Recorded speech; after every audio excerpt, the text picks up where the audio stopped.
तर असं काय प्रोग्रामिंग केलं पाहिजे जेणेकरून त्या मुलाला 25 मध्ये पॅकेज 15 लाख मिळेल? त्या विद्यार्थ्यांना मॅनिफेस्टेशन करण्यापेक्षा मी वेगळं काय करू शकतो किंवा मी अजून काय करू शकतो, माझ्या पॉवरमध्ये अजून काय वेगळं करू शकतो किंवा या ब्रह्मांडामधल्या शक्तींचा वापर करून मला माझ्या मुलाला इंजिनियर बनवायचं, मग मला काय करायला लागेल, मला काय करायला लागेल, मला काय करायला लागेल. जर सातत्याने स्वतःला प्रश्न विचारायला गेला ना तर ऑटोमॅटिक तुम्हाला काय आयडिया येतील. मग तुमच्या दृष्टीने तुम्हाला काय वाटतं, काय योग्य आहे? डिग्री झाल्यावर सांगितलं पाहिजे तुझं तू पोटभर?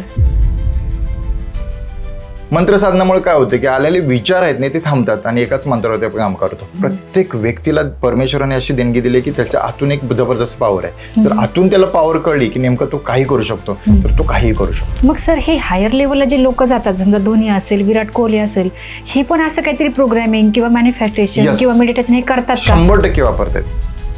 निगेटिव्हिटी वाढण्याच्या पाठीमागचं त्याच्या पास्ट लाईफमध्ये घडलेल्या घटना त्या त्रास देत असतात. तुमचं व्हायब्रेशन जर स्ट्रॉंग असेल तर ती गोष्ट तुमच्यापर्यंत पोहोचलीच जाते. आपण जसा विचार करतो तसे व्हायब्रेशन क्रिएट होतात. त्या व्हायब्रेशननुसार ते एन्व्हायरमेंट तयार होतं. त्या एन्व्हायरमेंटनुसार ती मुलं त्या एकमेकाच्या सान्निध्यात येतात आणि त्या पद्धतीनं नियोजन होत असतं. त्या माइंडला किंवा त्या ह्याला काम दिलं पाहिजे. म्हणजे रिकामं मन म्हणतो ना, सैतानाचं घर असतं, तसा प्रकार असतो. संपूर्ण व्हिडिओ बघण्यासाठी द सारिका शो या यूट्यूब चॅनलला आत्ताच भेट द्या